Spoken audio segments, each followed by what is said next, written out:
Assalamualaikum warahmatullahi wabarakatuh. Selamat pagi anak-anak, apa kabar kalian semua? Jumpa lagi hari ini dengan pelajaran biologi. Pertemuan kali ini sudah sampai ke bab 2, yaitu mengenai struktur dan fungsi jaringan pada tumbuhan. Marilah pertemuan hari ini kita awali dengan bacaan basmalah bersama. Bismillahirrahmanirrahim. Sebelum ke materi pokok, kita harus tahu dulu SK, KD, dan indikator dari pembelajaran hari ini. Standar kompetensi yang akan kita pelajari yaitu siswa mampu menginterpretasi organisasi seluler serta mengaitkan struktur jaringan dan fungsi pada sistem organ tumbuhan, hewan, dan manusia, serta penerapannya dalam konteks sains, lingkungan, teknologi, dan masyarakat. Kompetensi dasarnya adalah mengidentifikasi struktur dan fungsi jaringan tumbuhan. Yang pertama, membedakan berbagai jaringan epidermis, kolenkim, sklerenkim, parenkim, xilem, fluim, dan kambium untuk penyusun organ tumbuhan. Kemudian yang kedua, menunjukkan letak epidermis, korteks, dan stele atau silinder pusat. Yang ketiga, kemudian mendeskripsikan fungsi masing-masing jaringan tumbuhan. Sebelum kita ke bahasan pokok, perhatikan sebentar gambar ini. Ini adalah gambar air mancur dengan teknologi canggih yang terdapat di stasiun Osaka, Jepang. Air mancur tersebut itu dapat menampilkan berbagai ilustrasi seperti petunjuk waktu digital, pola bunga, hingga teks. Setiap menitnya, waterfall graphic print ini membutuhkan air sebanyak kurang lebih 30 liter. Air nanti akan ditampung dan dipompa ke atas untuk kemudian digunakan kembali. Kerja dari air mancur ini itu menerapkan prinsip dasar dari jaringan tumbuhan. Berdasarkan persepsi tersebut, kalian pasti mengetahui contoh penerapan prinsip dasar jaringan tumbuhan dalam kehidupan sehari-hari, yaitu penerapan jaringan pengangkut xilem pada air mancur. Untuk memahami hal itu, kita harus mempelajari terlebih dahulu struktur dan fungsi jaringan tersebut.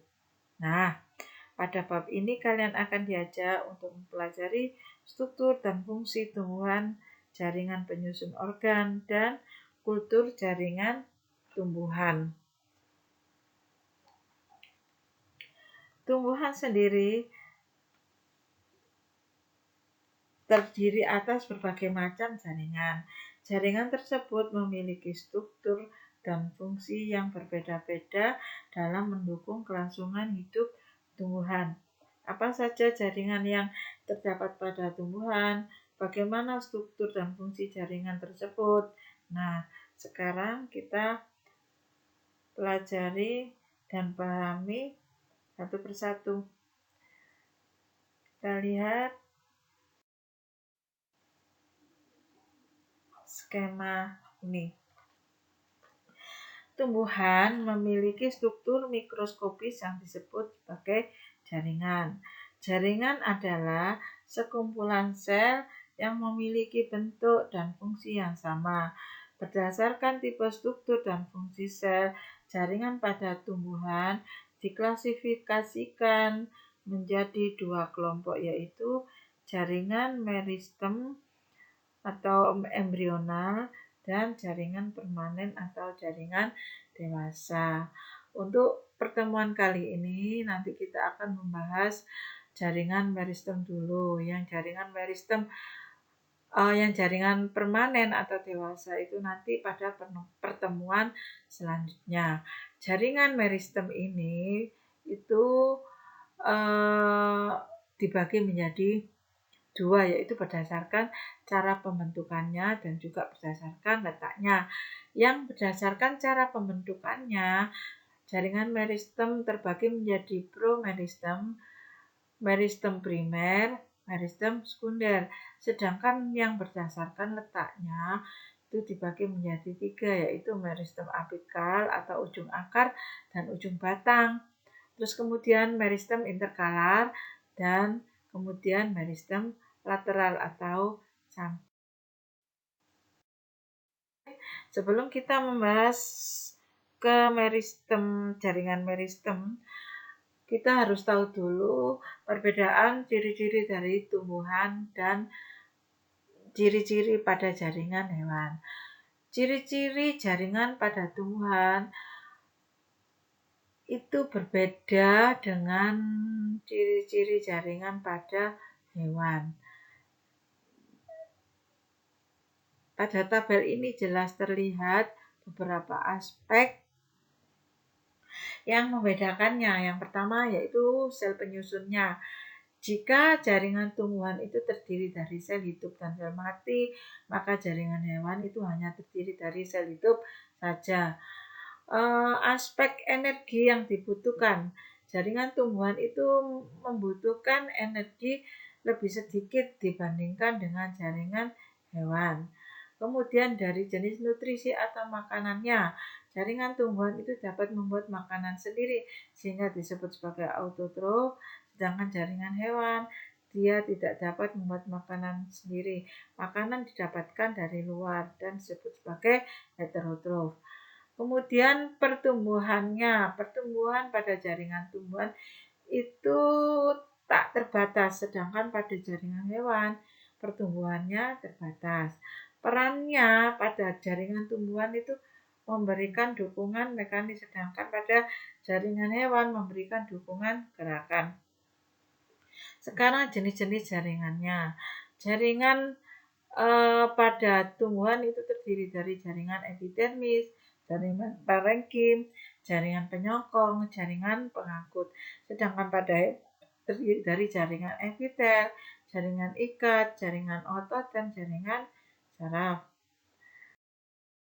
Fungsi jaringan pada tumbuhan.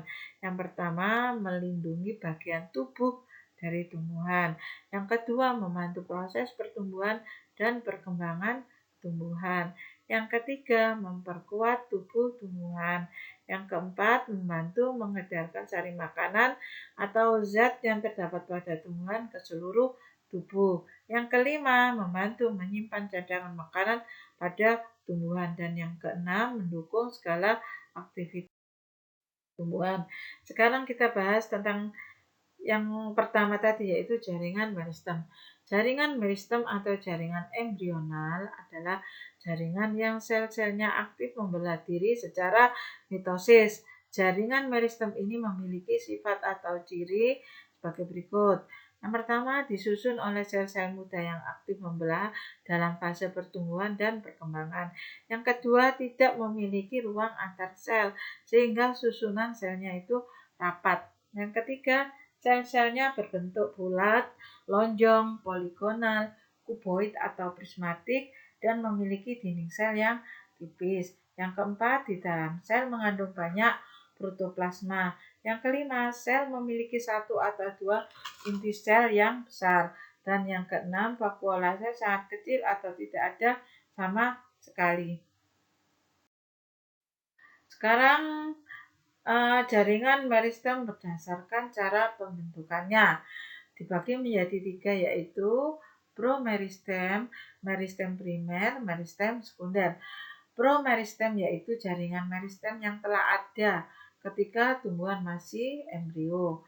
Kemudian meristem primer yaitu jaringan meristem yang ditemukan pada tumbuhan dewasa dan masih membelah diri, terletak pada bagian apikal atau ujung batang dan ujung akar. Aktivitasnya membuat akar dan batang tumbuh memanjang. Kemudian yang meristem sekunder adalah jaringan meristem yang berasal dari meristem primer, contohnya adalah kambium. Kemudian jaringan meristem menurut letaknya itu dibedakan menjadi tiga, yaitu meristem apikal, interkalar, dan lateral. Meristem apikal adalah meristem yang terletak di ujung akar dan ujung batang, yang aktivitasnya menghasilkan perpanjangan akar dan batang. Pertumbuhan yang diawali oleh meristem apikal disebut pertumbuhan primer, dan semua jaringan yang terbentuk dari meristem apikal disebut jaringan primer. Kemudian meristem interkalar atau meristem antara.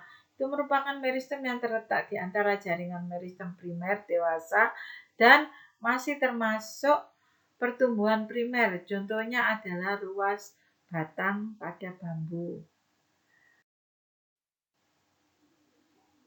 Skema ini. Tumbuhan memiliki struktur mikroskopis yang disebut sebagai jaringan.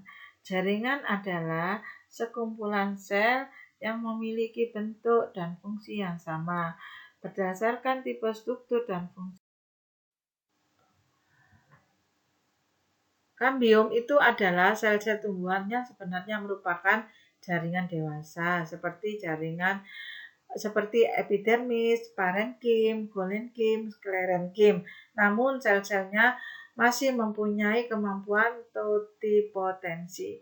Karena kambium bersifat meristem lagi sehingga terjadi pembentukan meristem yang kedua yang kemudian disebut juga sebagai jaringan meristem sekunder.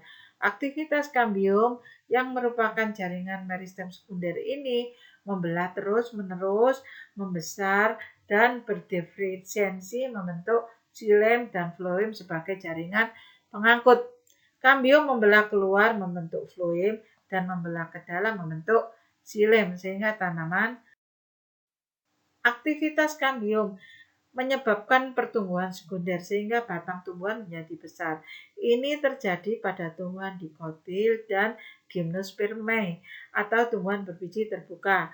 Pada masa pertumbuhan kambium itu ke arah dalam lebih aktif dibandingkan pertumbuhan kambium ke arah luar sehingga menyebabkan kulit batang kayu. Ada dua macam kambium yaitu kambium pembuluh vaskuler dan kambium gabus velogen. Kambium pembuluh vaskuler yaitu kambium yang terletak bersama jaringan pembuluh pengangkut yang berperan dalam penebalan batang dan akar selama pertumbuhan sekunder. Sedangkan kambium gabus atau velogen menghasilkan lapisan pelindung atau jaringan gabus yang disebut sebagai lapisan periderm yang terletak di bawah epidermis batang dan akar yang sudah tua.